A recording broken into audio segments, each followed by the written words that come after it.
Today I'm going to show you guys not one, not two, but 3 Lamborghinis. One of them is a Lamborghini hypercar. The next is a first ever all-terrain supercar. And the third is the most powerful Urus ever made. I'm going to show you guys all 3.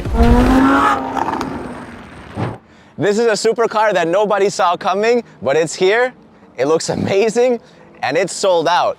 You guys might have heard the term ATV. I'm calling this the ATS, Lamborghini's first ever all-terrain supercar. And it's called the Lamborghini Huracán Sterrato. Let's kind of go step by step. Obviously, first of all, what even is this thing? This is an off-road Huracán Evo. And I couldn't believe my eyes when I saw this because it's such a strange mix. It's like an extremely expensive supercar priced at around $240,000, but you're meant to drift it off-road and get pebbles flying. Luckily, they protected it. You're gonna see these little armored pieces everywhere.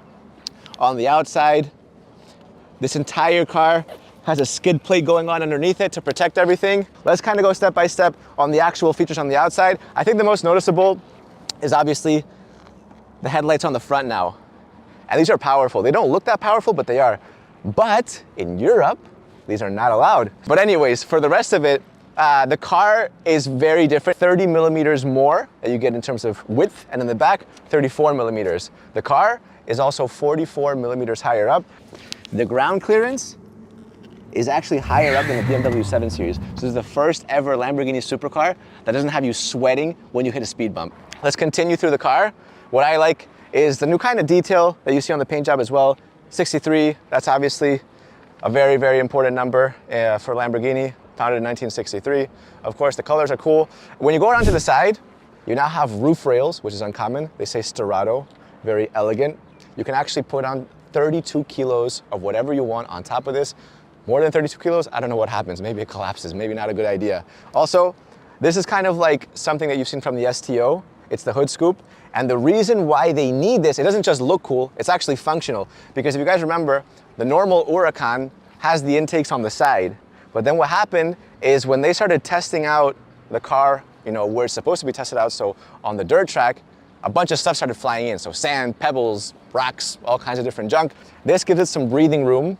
So the dirt will kind of flow through the sides and the back, but the top should be more or less clean oxygen. And again, you're able to drive this off-road, unlike the normal Huracan, because if you tried that, the car would get destroyed. So, what I like is the exposed bolts, like they could have done this in a million different ways. The exposed bolts, make it feel more aggressive. The reason why they had to add this piece and make it wider wasn't for more stability. It's actually to support the tires, because these are new all-terrain tires by Bridgestone. And in order to fit these are so wide that they needed the car to literally be wider too. All right, so go to the back.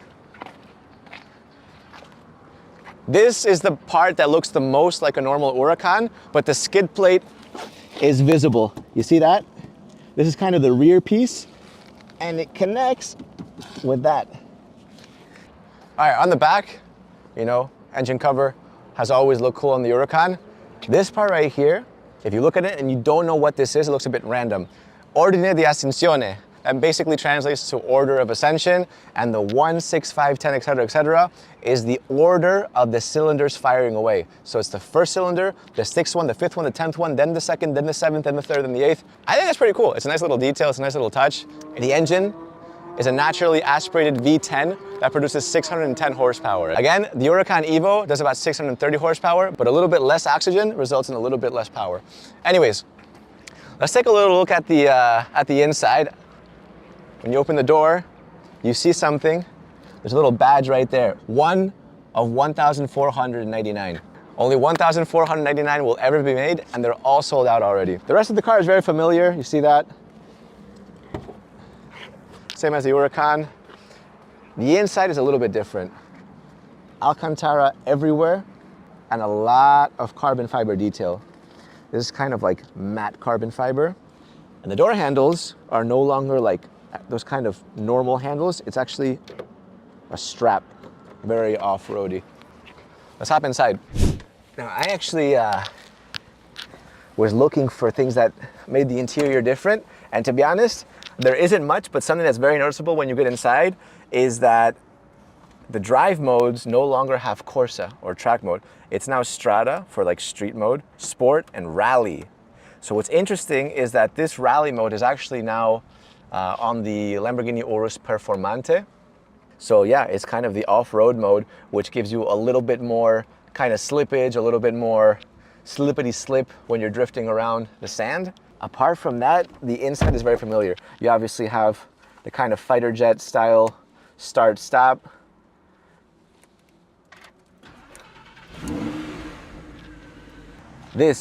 Now I saw sgancio, and I don't speak fluent Italian, but I was like, I don't even know what that means, sgancio, but in the end it just means release. So when you press this, I have one too, it's your seat adjustment.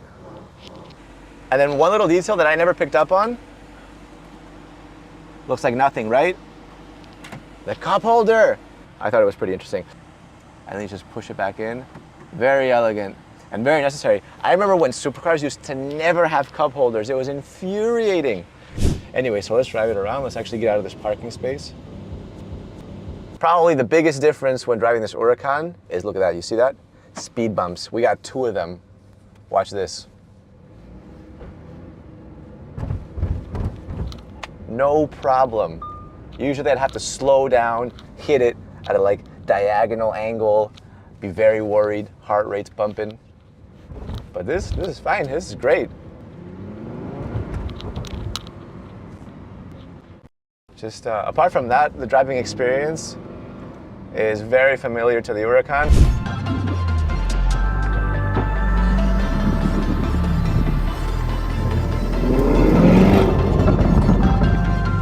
And next up, the most aggressive Urus Lamborghini has ever made. It's called the Lamborghini Urus Performante, and it looks a lot cooler, it's faster, it's lighter, and it's got a lot of little details that I'm going to show you guys. First thing you notice is that everything is going to be a little bit more intense and sporty. You got a lot more carbon fiber.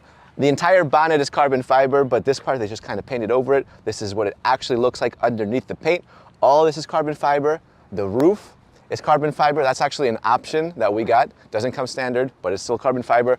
Carbon fiber side view mirror cups, front splitter, and you'll see in a second that it's got carbon fiber on the inside, on the back, just about everywhere. They've actually lowered the weight of this car by about 50 kilos, and that's important because it's got about the same amount of horsepower as the Urus S at about 657, but by being lighter, it's actually lowered the 0 to 100 time by 0.3 seconds. So the Urus is about 3.6 seconds, the Urus S was 3.5 seconds. This one does 0 to 100 in 3.3 seconds. That's an SUV, by the way. Smaller details, the front has this new kind of shape that we've seen Lamborghini do recently. And what I also like is this very, very subtle line here. So normally the Urus just kind of has a flat line going across the front. Now it's got like a jagged edge. Looks more sporty, more like pointing forward. In general, they've done a good job of just making it look better because this little jagged edge kind of connects well with this line here. When we go to the side, you'll notice, okay, 23-inch rims. The 22s are standard. And one thing you can't see, but they've changed, which is huge, is actually the suspension. Because the previous Urus had air suspension, which is great for like adjusting your ride height depending on your drive mode.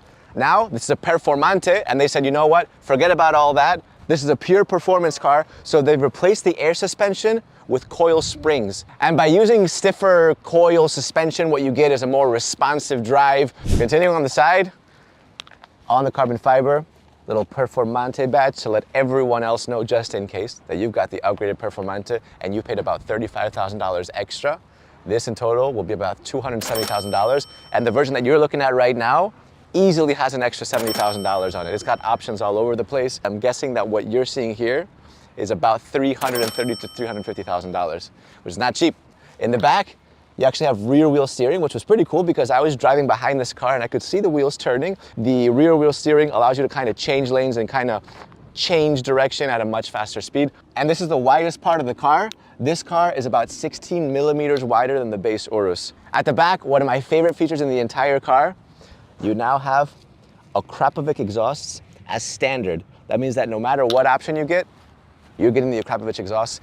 And you can tell the difference because when you turn this car on, it sounds amazing. The Urus already sounds great. This car sounds, wow, like freaking incredible. The amount of pops, the pippity pops, pop, pop, pop, pop, pop.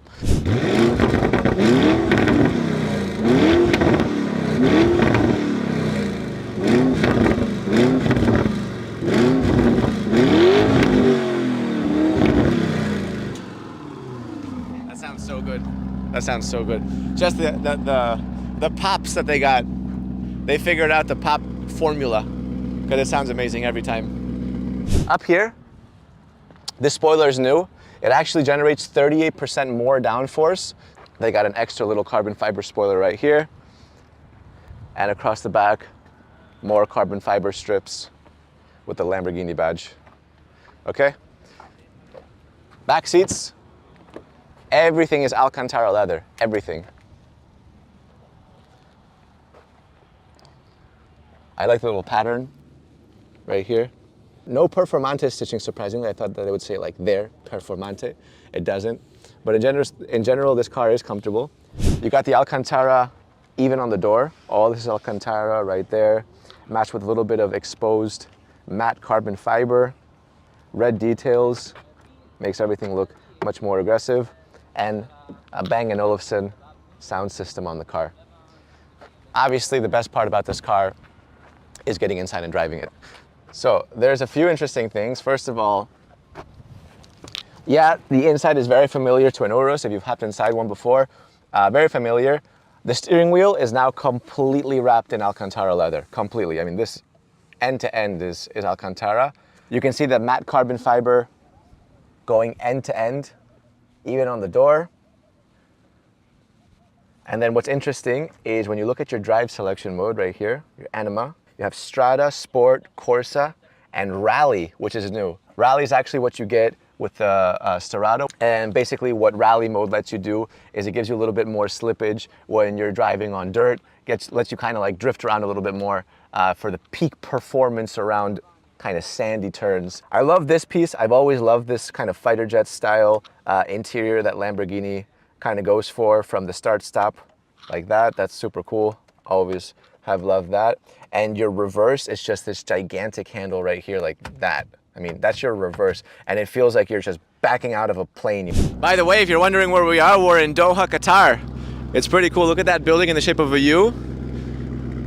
We parked here because you should be subscribing to this channel if you haven't subscribed already. So make sure that you like the video, subscribe to the channel, and let's take it for a little bit of a drive. I was just driving the Lamborghini Huracán Sterrato literally before getting in this car, and now when I hopped inside, this feels like a palace. Like when you sit down, like you can actually feel the comfort and the squish from the seats. Again, that's like obviously like a pretty extreme comparison after having come from an Huracan, but yeah, this car is so comfortable and so nice for the amount of power that it has. But actually, look, here's a good little start-stop opportunity in Sport.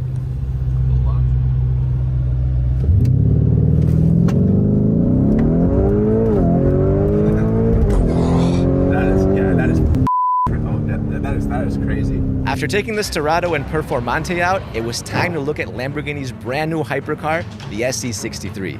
Some of you guys might know it as the LMDh. This is the first ever appearance at the top class of the FIA World Endurance Championship for Lamborghini, and we got to go behind the scenes for the race.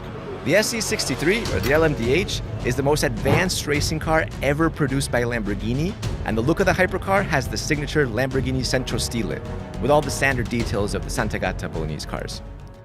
So what even is an LMDh? LMDh stands for Le Mans Daytona Hybrid. This is the hybrid hypercar category of the race, and it sets a budget cap of $1 million per car for every team. That means nobody can spend more than $1 million on their car. First of all, this makes it extremely competitive, but it's also great for newcomers that want to get into racing without financially destroying themselves. We actually revealed this car back in 2022 based on research and rumors alone. And something that I mentioned back then is I believe they would eventually make a road-legal hypercar version of the LMDh. Something that would kind of look similar to the Aston Martin Valkyrie. It's 2024 now, and based on the latest rumors and reports, it's starting to look more like we could in fact eventually get a limited edition collector's version of this car. Just not street legal. Something more for like a lucky few to enjoy on the track. So we're inside the Lamborghini garage, and they're about to do a pit stop. I had attempted to go and help out, but you know, would be unfair.